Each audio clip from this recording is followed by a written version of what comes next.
our first ever try at a virtual reception. Typically we're in person most of the time, and have lots of lovely snacks and drinks, and are able to see and hug and be in close contact with each other.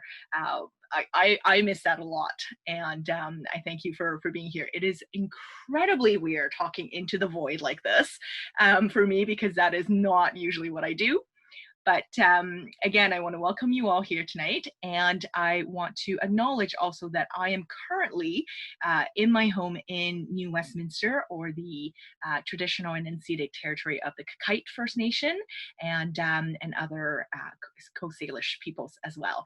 I'd like you to take a moment, if you will, please, to just think about where you might be located, whether it's within BC, outside, anywhere else in the world, and just acknowledge the peoples that have come before, and on whose lands you might be living, working, enjoying, and all of the privilege of that. So thank you, everyone. If anybody's having trouble hearing, or things aren't working out, like we said before, Darcy's our tech specialist, and you can feel free to, of course, put some comments in the notes if you'd like. And then we'll move through. So in terms of order of events, I just want to say some thank yous first of all, and then I will ask our new chair, Julie Daum, to speak a little bit, and we're going to announce the winner of this year 2020's Susanna Jani Award for supporting excellence in mediation. And then we will welcome our keynote speaker, Angela Sterritt, to present. And I am so incredibly excited to hear what she'd like to say, and to really think about. I'm sure there's lots of takeaways that we will all have, me particularly as well. So that's sort of the order of things. And so I'd like to thank everybody, our board, our staff, all of the roster mediators, all of our key stakeholders, and all of you for being here, for being champions, for engaging with us all throughout the year. It's been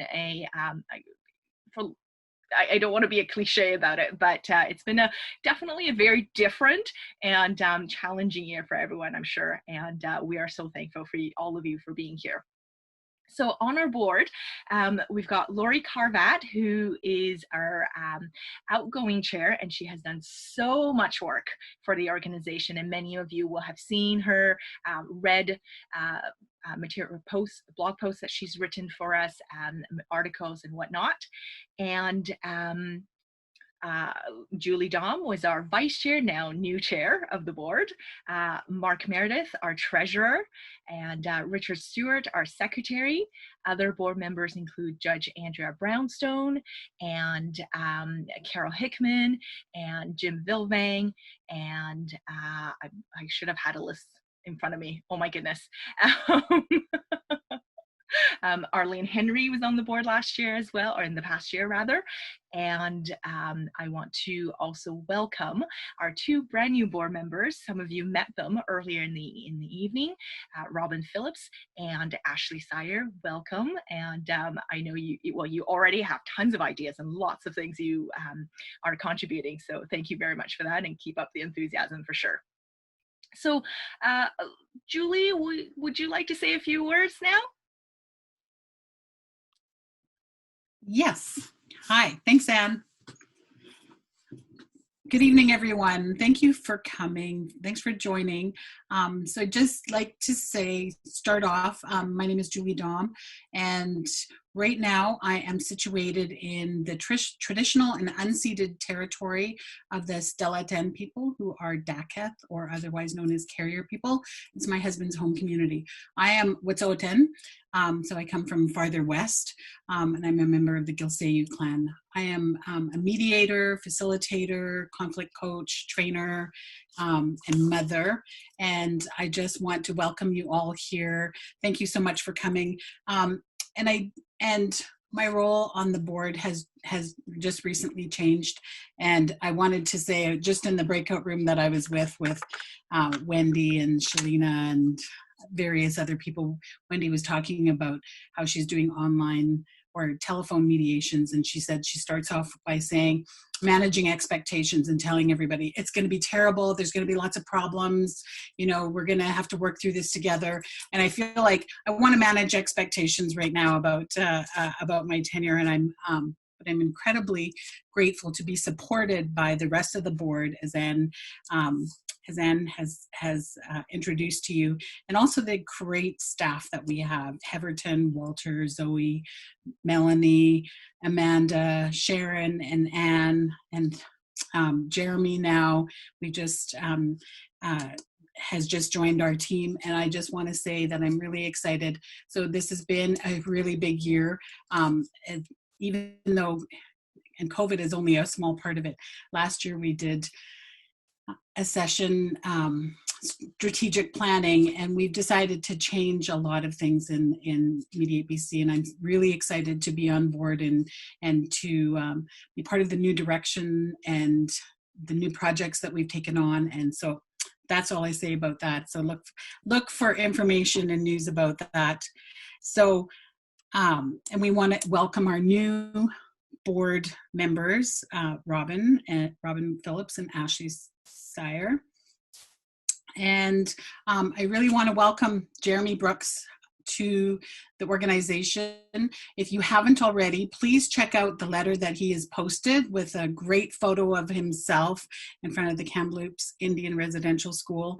And I'm really looking forward to him working with the Child Protection Project. So he is the new manager of the Child Protection Mediation Program. And say thank you to Joan. So Joan was in my breakout room as well, and I got to hear about her adventures moving across the country to Thunder Bay, where she is joining the team in the law school there, teaching law, and her new adventures online teaching. So congratulations to Joan. Also, we're saying goodbye to Walter as well, and I just want to thank you, Walter, for all the work and dedication that you've put into the organization and all the help that you have provided over the years, and best wishes to you and your family. So he's got a little sweat emoji going there. So and I'm just trying to keep on. It's funny because I'm used to talking to the void. I do my Instagram live every week. So if you want to check that out, I don't say as much on there. One of the things I think I'm nervous about is that I get to present the Susanna Jani Award this year, and it's a really great honor for me to honor one of the great people in the mediation world who has contributed so much to the mediation world. Some of the things that that this year's winner is, like, they are a mediator, meet arbitrator, adjudicator, parenting coordinator, child interviewer, solicitor, trainer, coach, jazz lover, foodie, world traveler, and volunteer. Maybe you do travel, volunteer in other places. Somebody who has actually mentored me in a couple of ways, and I really appreciate the hard work that they've done in training and mentoring new mediators, which is why this award is so well deserved. This year's winner is a frequent presenter and panelist at DR conferences, workshops, webinars. I'm sure you've seen their face all over the place. Had previously, when we had a roster committee, was on the roster committee for 9 years with very exacting standards to ensure quality on the rosters, and spent 1 year on the board with us. one of the real trailblazing work that that they have done is on the MEAD-ARB guidelines, which became the standards and the MEAD-ARB roster, and continuing to work and teach in that area. And like I said, they were one of my mentors in child protection and provided crucial mentoring for the new child protection mediators that came in the era that I came in. And you know, the parenting coordinator roster, the Hear the Child work, and not only that, this person has worked in treaty negotiations and was involved in the Tawasin First Nation negotiations and the agreement that they reached and the implementation afterwards, and the Manuth First Nation treaty, and has worked with CLBC, the Black Lawyers Association, Canadian Bar Association, Women Lawyers Forum, and many honors over the years, including Queen's Counsel and CBA President's Medal. I would like to honor and thank and announce that Arlene Henry is this year's winner of the Susanna Jani Award. Yes, I'm seeing comments. I'm trying not to get distracted by the comments. And so I'd like to welcome Arlene Henry to say some words. Congratulations, Arlene, well deserved. Sorry, you're muted. What a day it's been that I can't even remember to turn off my mute button. Thank you very much, Julie. Blessings. I also just want to let everyone know that I'm here in Burnaby, and I am on the traditional and unceded lands of the Squamish, the Musqueam, and the Tsleil-Waututh. And it is with great honor that I'm able to work, live, and play, you know, in their traditional lands. So, I guess, you know, one of the things that I think it's like tried to say that I'm really honored to be able to receive this award, because I knew Susanna Jani. So it's meaningful to me because I know the standard. People who know me know I'm very emotional, so I'm already tearing up. So this is part of it, which means it's real to me. I'm also the first BIPOC, and we must stop and think about that, because how many years has this been to be the very first? But that's okay, because I'm an old girl, and in terms of the generation, that makes sense. But please, that I be not the last who comes after all these many, many years and all these fantastic things that we are doing here. I wanted just to say, in terms of some of the ironies of life, the fact that, you know, when I look at the long and winding road, and it's not lost on me, and I'm starting to kind of give away some of my age here, but when I was in 1982, in my last year of the Sauder School of Business at BUBC, the book Getting to Yes had just come out. The deans and the professors there were excited about the way that this new book and its teachings were going to impact how they started to teach negotiations in a business context, you know, at the university. Fast forward a couple years later, I'm at the University of Victoria, and I'm in my third year, and one of my professors brings this book, and he's very excited about it, and he's introducing it to, I'm going to say, vigorous resistance to the class. So much so, myself and two of my classmates, who will go unnamed, but I will say that one is now a provincial court judge and one is a partner at a firm downtown. We were asked to stay behind after class to reflect on our vociferous contributions. My first detention ever, in my career, first and only detention that I ever received in terms of that fact. And then I think to myself, 16 years later, I'm sitting in a seat at the Justice Institute, enrolled in the negotiation and mediation course, and that just changed my life completely.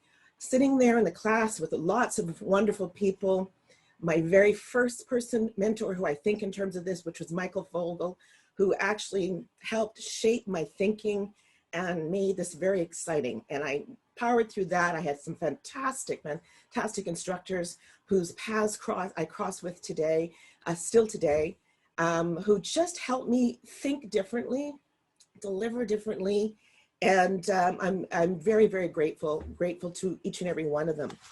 And I think at one point as well, it's interesting, you know, on the shoulders of many, are we able to rise up and be able to embrace, you know, wonderful opportunities to achieve a greatness and honor in areas that we love.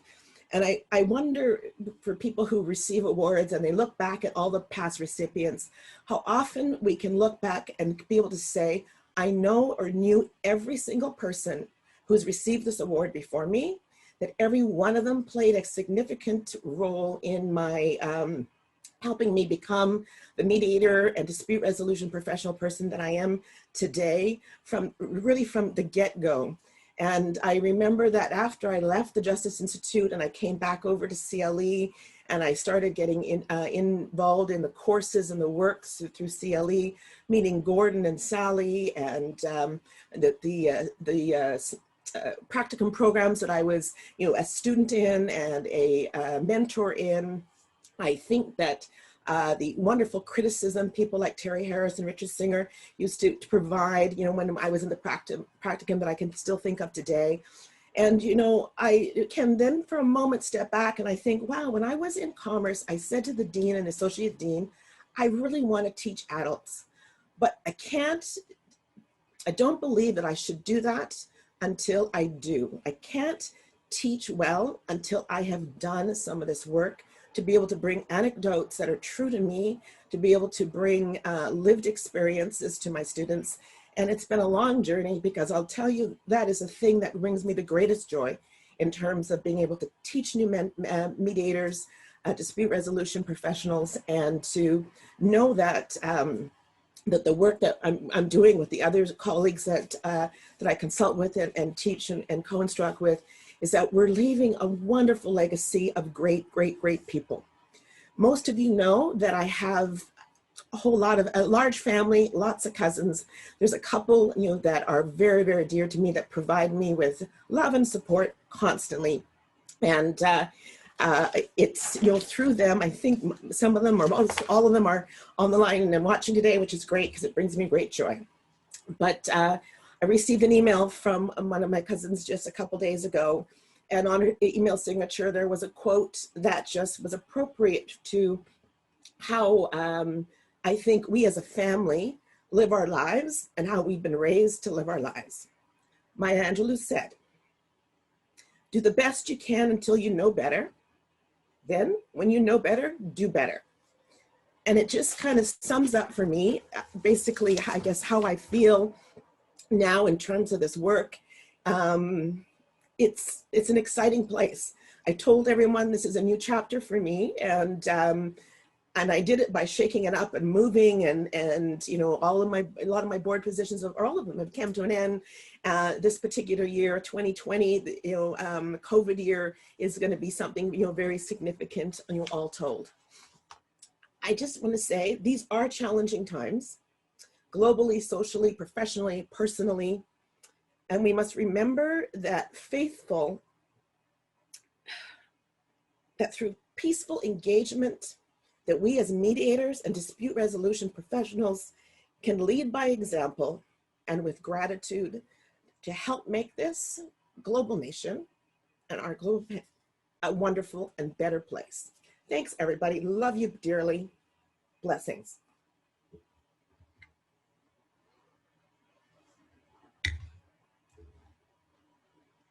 Thank you so much, Arlene. Wonderful words to hear. And I'm actually really glad for, even though I don't love being recorded, that they are going to be recorded, because it was through a haze of tears. I really, why I'm so nervous is that the first time that BIPOC person has won the award, and I'm just thrilled for you and for us in the changes that are going to come. And your teaching and mentoring and all your work on boards has not gone unnoticed.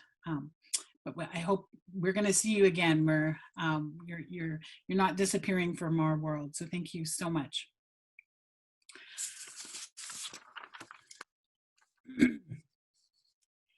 I want to, although it's hard to follow that, Arlene, thank you so much. I want to introduce our keynote speaker, somebody else, another woman of color, Angela Sterritt.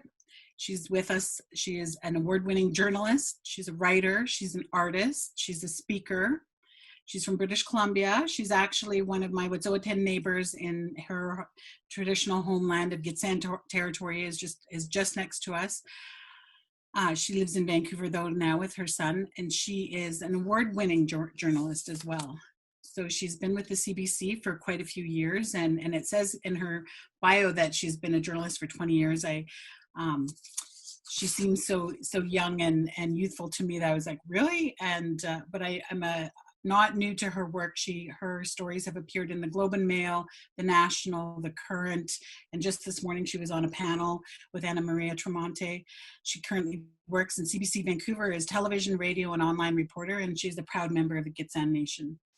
She is a visual artist with paintings exhibited across the world. She spent some time in China, painting a huge mural with some other artists, and in 2012, some of her work was featured on the 300 LCD screens at the Toronto Transit System, and the theme was the 12,000 plus missing and murdered Indigenous women in Canada. As a motivational speaker, Sterritt talks about her climb from being a vulnerable Indigenous youth living in poverty to becoming one of Canada's top journalists. She also talks about breaking stereotypes and creating change and relationships in Indigenous and non-Indigenous communities. In her service works, Sterritt speaks to journalists and students in newsrooms and in university classrooms about reporting in Indigenous communities. And this year she's joining the group at UBC to be teaching journalism. So I am so honored and excited to have Angela Sterritt joining us this evening. Welcome, Angela.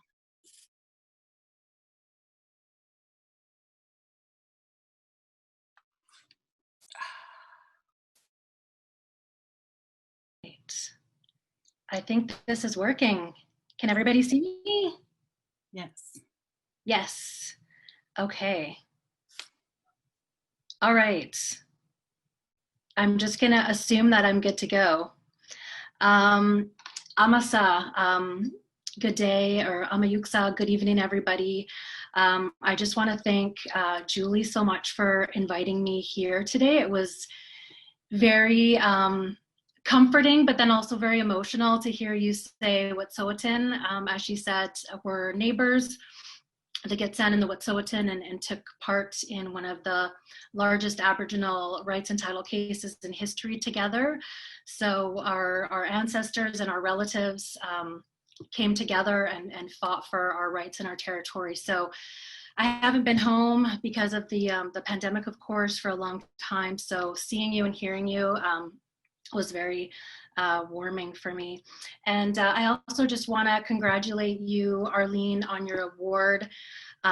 It's hard being the first. It's hard being that trailblazer, but so important in the work that we do as Indigenous people, but also as BIPOC people. So yeah, for your work in blazing that trail. I want to acknowledge that I am here on the unceded, ancestral, and current territory of the Squamish, the Musqueam, and the Tsleil-Waututh people. And I want to acknowledge that I'm in East Vancouver. If people are not familiar with this territory, I'm really honored to be here. And just learning about what mediation is and what kind of work you do is really interesting, because there's a lot of crossovers between what you do and what I do as a journalist. So one of the ways that I thought there's like such a strong parallel is the ways that, you know, as journalists, we're tasked with listening. That's the main job that we have. If you're a good journalist, you're a good listener. And I'm sure that's the same as the work that all of you do as well. And then in that, listening with an ear that is open to a variety of perspectives that are multidimensional, that are complex, that are rich. and coming at that with a, being mindful of our neutrality. And for us, it's letting the audience decide what the story is or how they see the story from what point of view. And I want to speak about that perspective as an Indigenous journalist in particular, as somebody who has taken it upon myself to be a leader in this field and look at the things that have sort of gone wrong. I'm going to have a drink of water. So what I think has happened this year and what I've been seeing across Canada is sort of this reckoning in organizations that some have called exciting, some have called exhausting. I hear a lot of non-Indigenous people, white people say, this is such an exciting time, I'm learning so much, and it's great for new voices to be uplifted and to be bolstered. And then, listening to BIPOC voices say, this has been exhausting. This has been a really difficult year where people are like, oh, you matter. And sending out all these letters, corporations sending out letters, organizations saying, we hear you. And this all unfolded, of course, after the horrendous and awful death of George Floyd at the hands of a police officer in May of this year. And so June and July, we saw a reckoning moment. We saw a time of self-reflection where organizations and corporations were saying, it's time for us to self-reflect. It's time for us to look at the ways where we have gone wrong. And one of the things that I wanted to talk about that I think is really important in the work that you do and the work that I do is coming at this with a point of neutrality and bias. And one of the ways that as journalists, we've looked at this and seen that our point of neutrality, our foundation of non-bias is actually coming from a colonial perspective. So, for example, if Indigenous journalists are reporting on Indigenous stories, if they're coming at this from a decolonial perspective, that's actually seen as bias. Whereas one of the problems with that, and one of the problems with that lens and investigating that lens more, is that Canada was started, the country of Canada was started with a colonial foundation of colonial violence that saw Indigenous people as less than. It actually saw Indigenous people as subhuman. So when we look back from the 60s to the 70s, to the 80s, to the 90s, to 2000s, to today, we often see actually a bias, but that is seen as neutral, that is skewed towards this colonial, racist, and white supremacist point of view.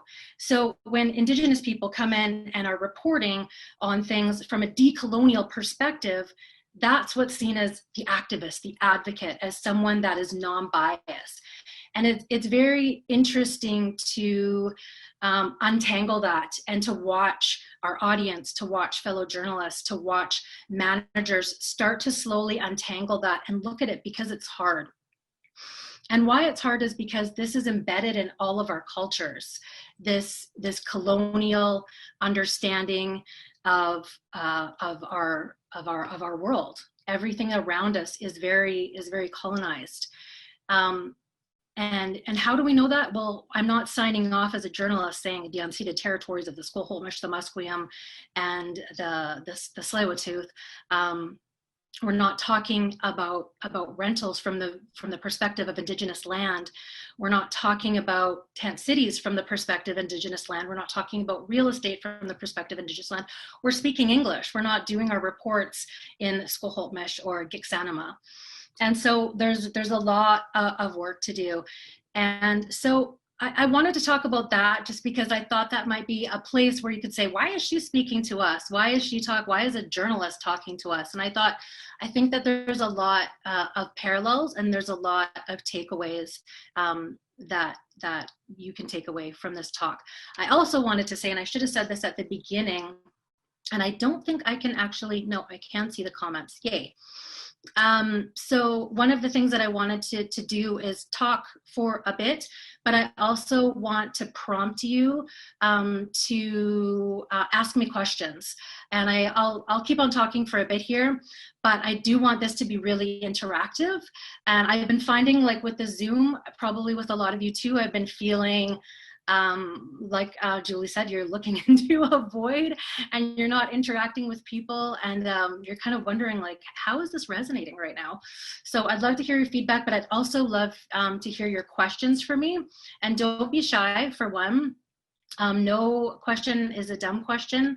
There's hard questions that have difficult answers, but I encourage you to please ask me any questions about my work, or anything about teaching in terms of educating people about diversity in the newsroom, or anti-racist work that I've done. I'm also writing a book right now about missing and murdered Indigenous women. It's been, Greystone picked it up, so it will be published in 2021. It's called Broken, and it's about missing and murdered Indigenous women all across Canada, coming from the point of view, so it's part memoir, it's part talking about my story of growing up on the street and experiencing violence, which I'll get to in a bit. So before I kind of speak about more about the work that I've done to bring diverse voices into the newsroom, why that's important, what needs to change, I thought I would just give you a lens into my world and where I'm coming from and why this is so important to me. So I started off as a journalist as a teenager, and that's really funny, Julie, that you said that I look so young. I was just like, I was thinking, like, it's the filters, because you only see me on Instagram. It's the filters. But I have been at this actually for more than 20 years now. I'm going to try to stop saying more than 20 years, because then it does make me sound really, really old, which I am getting. But I started off as a teenager, but I started thinking about this stuff a lot younger, because as I said at the very beginning, Julie and I, our nations were part of a very well-known Aboriginal rights and title case that we won. And it kind of set a precedent at the time for what would become, you know, what we're seeing now in the Sokoteen case, what we saw in the Haida case, and what we're seeing being talked about in UNDRIP, the United Nations Declaration for the Rights of Indigenous People. And so when I was younger, one of the things that I would always notice is that, you know, my dad would always talk about, you know, your uncles are warriors, and they're warriors because they know these legal texts inside out, and they're fighting in this court of law. And they're dressing in their regalia, something that they're not supposed to be doing in this type of space. It's only supposed to be for our government, for our feast, but we're showing up to this court, and we're doing something. We're breaking our own rules so that we can fight for our rights, and speaking very eloquently in Gitxsanima and in English, and bringing all these imperative issues and these discussions about territory, about land, about language, about rights, about who belongs into the paradigm of Canada. And so I would turn on the TV though, and I would see stereotypes.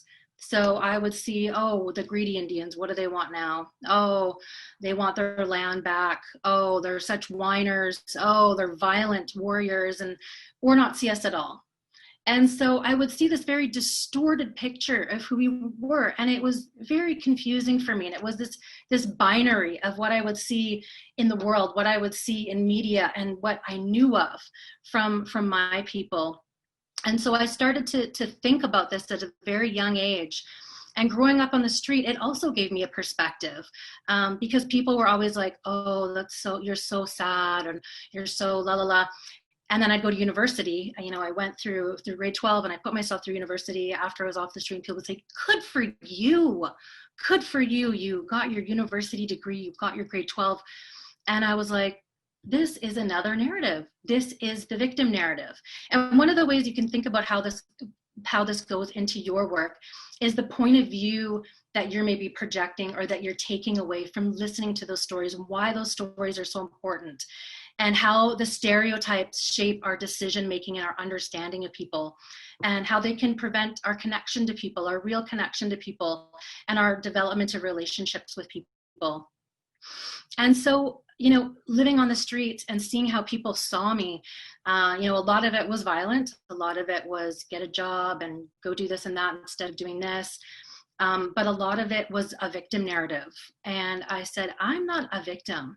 I am reinventing myself from the abuse that I grew up in the home to this resilient, strong, and powerful person that I'm becoming now.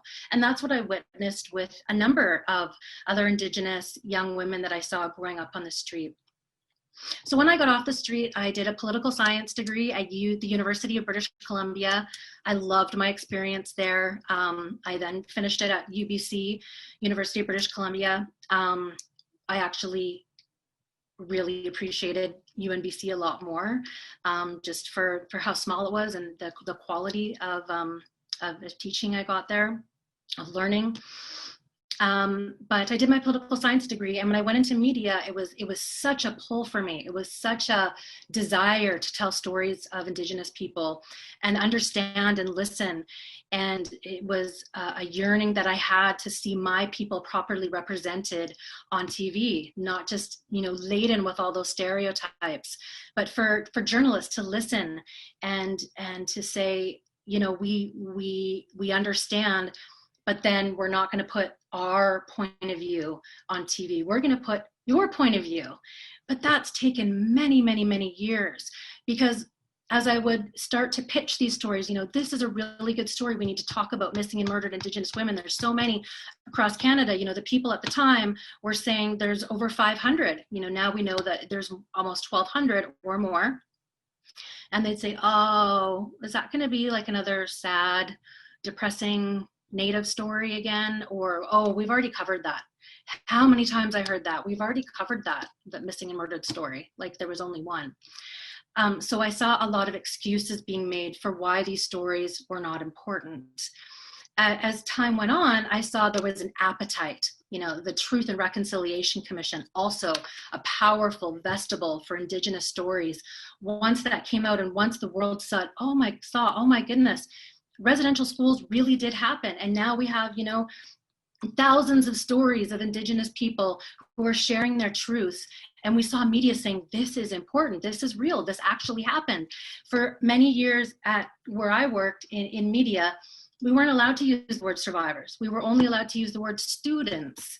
So talk about skewing a perception, talk about having a basis of neutrality that is so skewed, that is from a perspective, from a colonial perspective.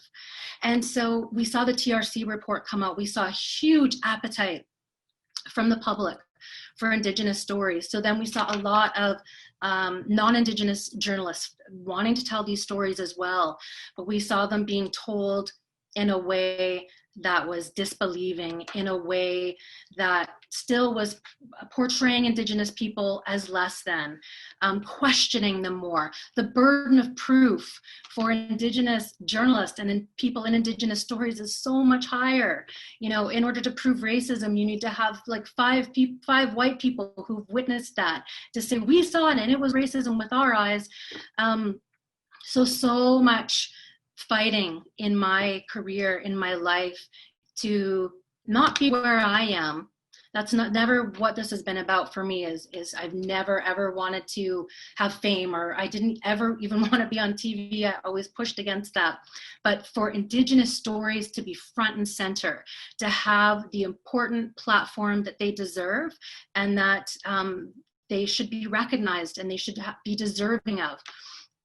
Fighting for those stories has been a lifelong journey, and it's been very difficult. And one of the things that I wanted to talk about on this journey today is the importance of people listening, the importance, Arlene, of being that first person, of stepping out and having to kind of bear the burden in many ways.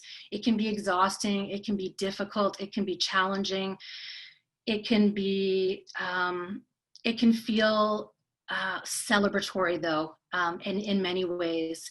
So one of the things that sort of changed in my career, and I never want to come across in this way as that my message is, you know, you need white people to speak for you. That's never what my message is. but the importance of having all people listening to BIPOC perspectives and listening to BIPOC perspectives with an ear for, I'm going to champion this as well. Because when you're the lone voice, when you're the only person in your organization speaking up for this perspective to be heard, to be listened to be understood, to be taken seriously, to be front and center, it's hard, it's exhausting, it can attack your mental health. It's really important to have allies. And I don't say that lightly. So in my career, one of the most important things I've had is to have leaders in my newsroom and producers to say, you know, I got you. I'm gonna take this on. And to have that space to just do my job, to just, okay, I can just be a journalist. I can just tell stories for today. I don't always have to be tackling the racism or, you know, the stories that are laden with stereotypes, or the members of the public who are telling me to go get scalped after I do a story that they don't like and they think is biased because I'm an Indigenous person telling an Indigenous story. So it's really important for me to have allies on your side and to have people who recognize that for Indigenous people, our voice, our stories are everything. I want to make sure that people, I don't see questions coming in, but I want to make sure that people are thinking about questions to ask me, because I know I do have about half an hour, and I think I've taken up about 15 minutes time, but I don't want to go on and on too much. But I want to make sure that I'm seeing the questions that are coming in, if there are questions coming in.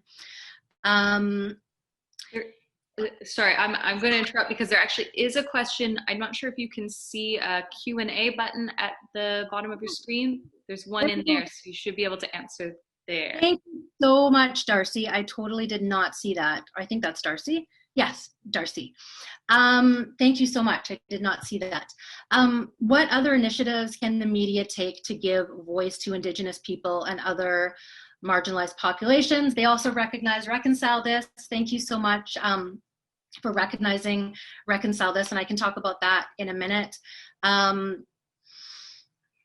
One of the ways that media can give voice to Indigenous people and BIPOC people, I'll talk about the media first, and then I'll talk about the public more generally.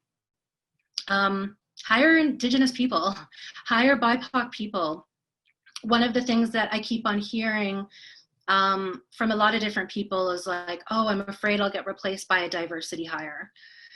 So for about 100 years, you know, in our society, in organizations, I never checked the box that I was Indigenous, because for many, many years, it was always, you got the job because you were white, because people say, oh yeah, that fits with me. Like, we get you, we understand. We eat the same food, we go to the same restaurants, we socialize in the same way, we go to the same ceremonies, I've seen you at this and that.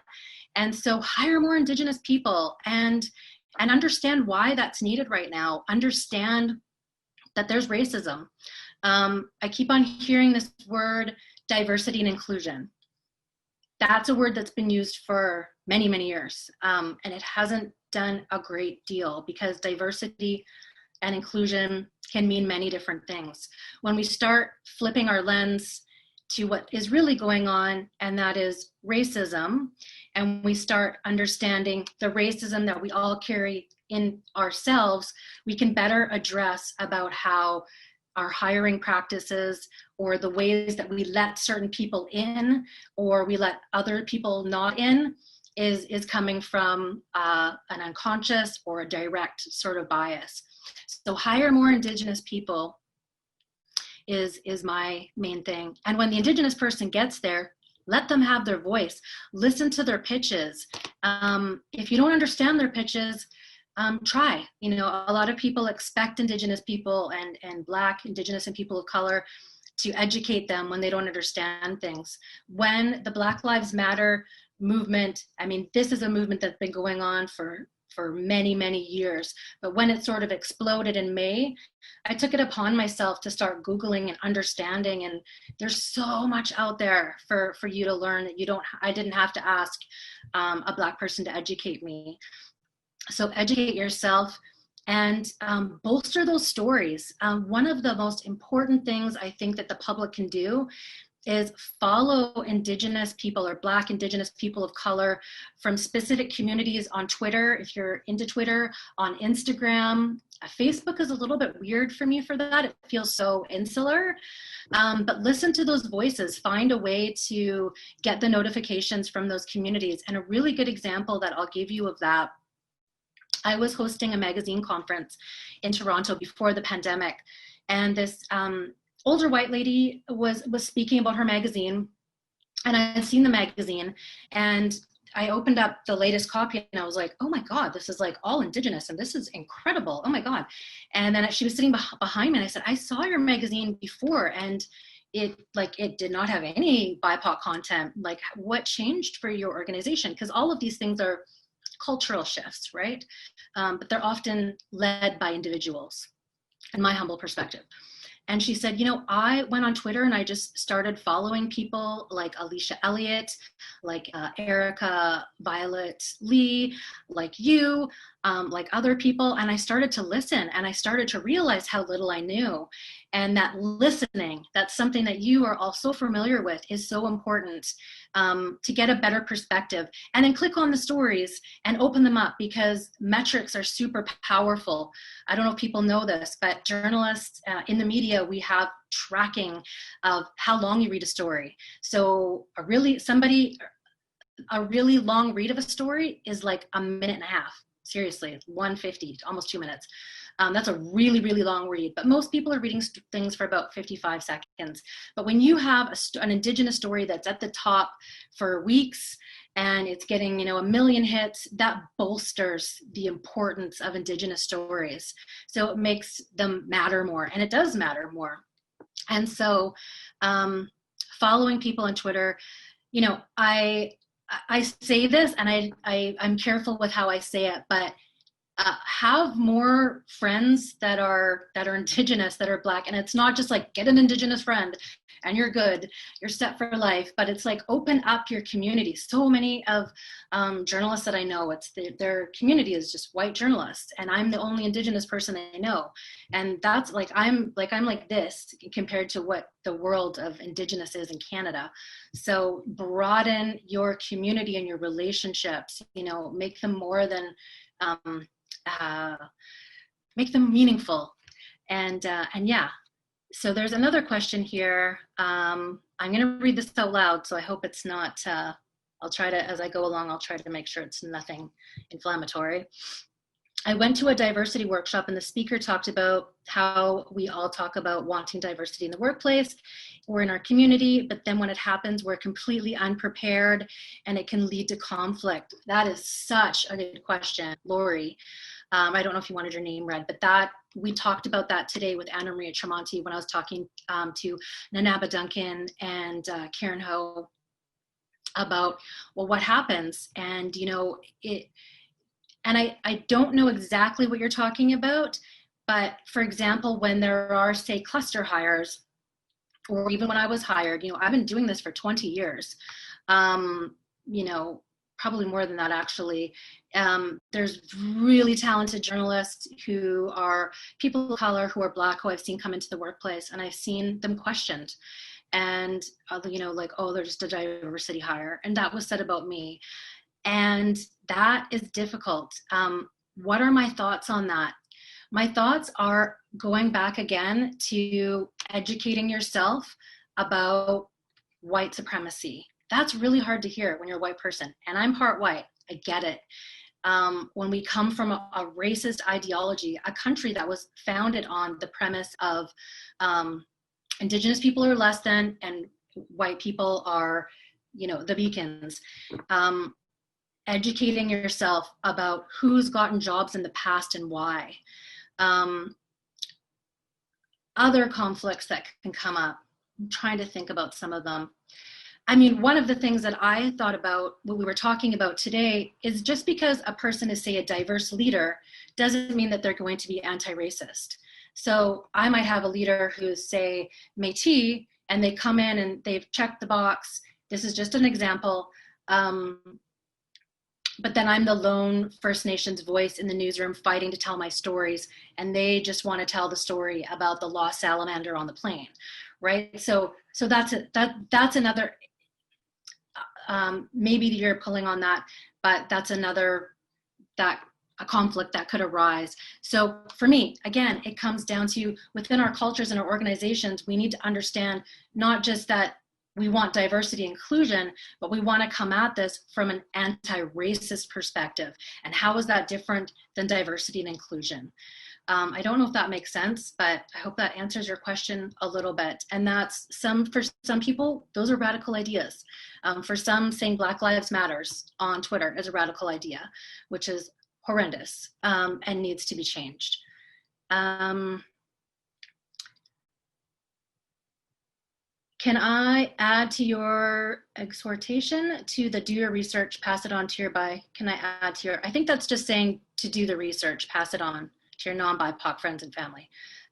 Yeah, research for me, when things come up, when, you know, we saw so much racism arising out of the, Wet'suwet'en, the supporters of the land defenders in Vancouver, so much anti-Indigenous racism, research, go deep, dive deep. Don't just look at a couple news articles. Really find out. Like if you're questioning what's wrong with this, find out more. Listen to podcasts. Listen to people.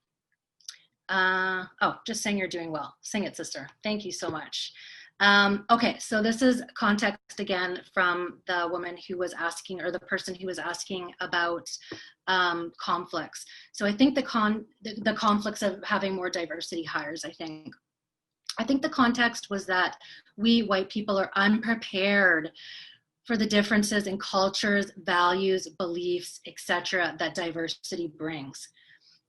That is, yeah, that's totally where we're at right now. And I don't know if I have the answer. I will say that at this juncture in workplaces, I feel like across Canada, and I'll speak from my perspective as an Indigenous woman, when you come in, you might be a cabinet minister, and that's your job. So for me, I'm a journalist, but then I have an entirely other job of educating people on pronunciations of Indigenous names, of context of historical, like, wait a second, how was the reserve segregation? What part of the Indian Act was that? How do you say Wet'suwet'en? What's the difference between hereditary and elected chiefs? So you're doing a whole other job. So speaking for myself, I'm at a juncture in my perspective where I'm encouraging more Indigenous people to become journalists, but I'm very afraid. And I'm very afraid because of the racism that I've experienced from the public, from colleagues. I teach in a number of different newsrooms across Canada. The questions that I get, the insinuations, we need to make our workplaces safe. And I think what we need to do is we need to educate, as I'm going to speak now because I'm also white, we need to educate other white people about racism and how it works. That shouldn't be up to BIPOC people. And yes, there's a difference in culture. Yes, there's a difference in values and beliefs, and that's what diversity brings. And that's such a, Laura, you've like hit the hammer on the nail. That's exactly where we're at right now. And we need to adjust and be prepared to be open-minded and not just pick hires for fit. Think about people who have the experience, but even I had to do picking people for the co-op that I live in, and it's like, what was your gut feeling? And I'm just like, that is tricky. What is my gut feeling? And my gut feeling, might just be like, I love that person. They totally remind me of me. And, she goes there and, we speak the similar slang and all of that stuff. But I think in our workplaces, we need to change the culture to be more open-minded and address white supremacy. And that's a really uncomfortable place for us to be in, because it fits in with our policies, with our practices, with our hiring, with the way that we relate to each other, with the questions that you get when you're an Indigenous person. I can't speak for Black or other people of color, but you know, like, is Jody Wilson-Raybould an Indian princess? Let's go for a powwow. That is all from a very sort of like white perspective. And how do you change that culture? I don't know if that's a question for me, but I do think, Lori, that's like such an important thing for organizations to internally look at and talk about and get uncomfortable, get really uncomfortable, and not just bring somebody in to give training, but talk amongst each other about what your biases are. I mean, having mediators or facilitators in to guide a discussion is good, but working through those layers as an organization is really important. Yeah, I don't know if there's any other, and I don't think there's any more questions. We're at 7 o'clock, and I don't know, Julie or Darcy, if you wanted me to talk about anything else or keep going, but I don't want to take up too much space here because this is your guys's event. We didn't have like a super hard stop, so one of the things that really compels me about your work is the transformational power that you can exert when stories are well done. So when you're allowing your work to have other people tell their stories in a powerful way, and people will remember, especially the story of the grandfather and granddaughter who are arrested at the Bank of Montreal for trying to open a bank account, and how I was saying, I hope it has changed for the Vancouver Police Department and for the Bank of Montreal, but it certainly had a huge effect on that family, that elder, that grandfather, his grandchild, and their community. And I just wondered if you just wanted to, send us off with some hope and encouragement about, when we're good listeners and when we're good storytellers, what that can mean. Yes. So if people didn't see the story or forgot about it, there was a story that I covered about Maxwell Johnson. He's a Haltzik grandfather. He was opening up an account for his 12-year-old granddaughter.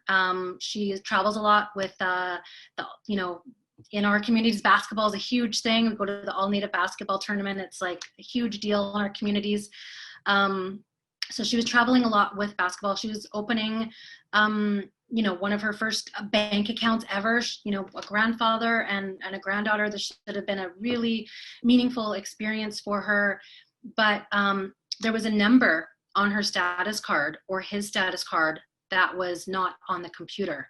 So it was actually a mistake that was made at the band office, an innocent mistake. But the woman saw the error, and I think it was like within like a span of, I'll say like 20 minutes of her trying to gather the information. They had all the proper ID, government issued ID, and she phoned 911. And the officers there arrested Maxwell Johnson and the 12-year-old for suspected fraud. And this isn't like a 12-year-old who looks 18. She's like a little girl. She's 12 years old.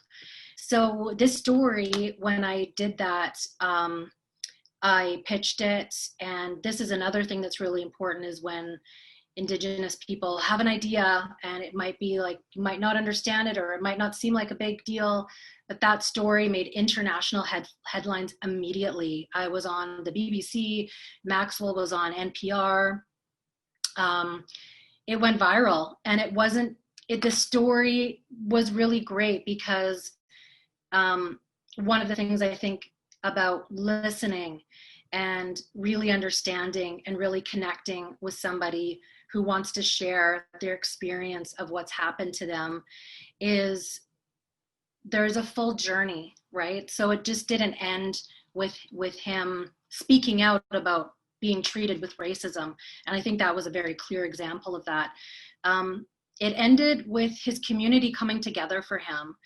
It ended, and I don't think it's over. It's definitely not over. I think he might be still filing a human rights complaint against BMO and the Bank of Montreal. That's where this happened, in the Vancouver Police Department. But to watch and hear how his community came together to support him in this really meaningful way, that story was transformational in the way that it got millions, I will say, of non-Indigenous Canadians to think about racism as it exists today in modern times. Not that it did in the 90s with residential school, not that it did with the 60s scoop, not that it did, you know, with when the reserve system was created, but today, how does racism manifest today? And so with that, I think people started to talk about commercial racism. People started to investigate their own internal racism. People started to think about, oh, that's weird. Like, I went into the bank and I had no ID, or I tried to cash a check as a white person with no ID and they knew me and it was fine. And to really think about the discrepancies between Indigenous and non-Indigenous people in Canada. And I think the transformational power of storytelling for me is twofold for that story in particular, because it got non-Indigenous people to think about these things that can be powerful in the way that they can change the way that you think, can change the way that you act and treat other people. And for Indigenous people, it gave us hope, because the whole community wrapped around Maxwell and held him and did ceremony for him and let him, sorry, I'm getting emotional, and let him have a voice. And it was just, it was incredibly powerful for me. And I was gifted a button blanket in that ceremony. And as journalists, because we're non-biased, we're not supposed to be taking gifts because it's considered a conflict.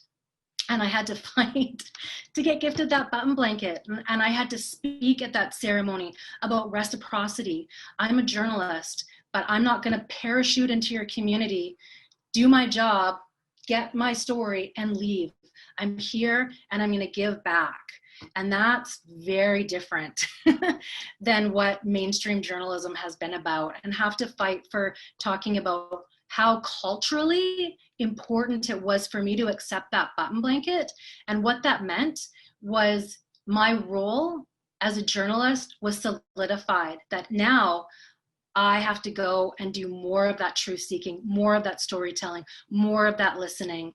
And that's the way that Indigenous cultures and mainstream sort of non-Indigenous cultures can come together. And it was hard. My bosses were like, what? And you want to bring your son? What? And, you know, I had to have the allies there going, I think you need to listen. This is a moment of reckoning. This is a moment where we need to listen and see how we have a colonial bias, and the cultures that we're asking for to diversify our newsrooms matter in ways that we might have not expected. And so there's all of this mental sort of, I don't want to use the word judo because I hate that word, but we need to sort of think in new ways, and it's hard work. And there's for us as BIPOC, there's a lot of hard conversations. And I think on like Lori, you asking those questions, I don't know if you're BIPOC or not, but those are the questions we need to ask out loud to our meetings in our rooms, and think about how are we going to fit these cultures that don't fit within the parameter of our understanding of bias or neutrality or conflict of interest might butt up against each other. So I just want to say you're all doing such powerful work. And Julie, again, it's so nice to see you and hear you say Wet'suwet'en and know you're there. You're not there, but you're closer than me to there. And it's just such an honor. And again, congratulations, Arlene, for being that trailblazer and doing that hard work, and for everybody for listening to me and to all those important voices and all that hard work that you do. Thank you, Smelcha. Masi. I thank you so much. And I just want to say that one of the comments when you were talking about that story was that the story started many important, difficult conversations with my family and community. And that is one of the, the power of good storytelling, good listening, and challenging those ideas about neutrality and bias and people's role of it. And thank you so much for being here. I really appreciate your expertise, your experience, your beautiful mind, and your powerful words. Thank you so much, Angela. Amiya, thank you. All right. So I think, Darcy, that we're concluded our agenda for this evening. And I'm not sure if there was, I totally got captured in that. And I was like, or there's a journal or a part of the agenda that we need to do to at the end. Again, I just want to thank every one of you for coming, for participating, and listening, asking questions, and being good colleagues and friends to each other and to us. And I look forward to more of these opportunities. Thank you so much. Good night, everyone.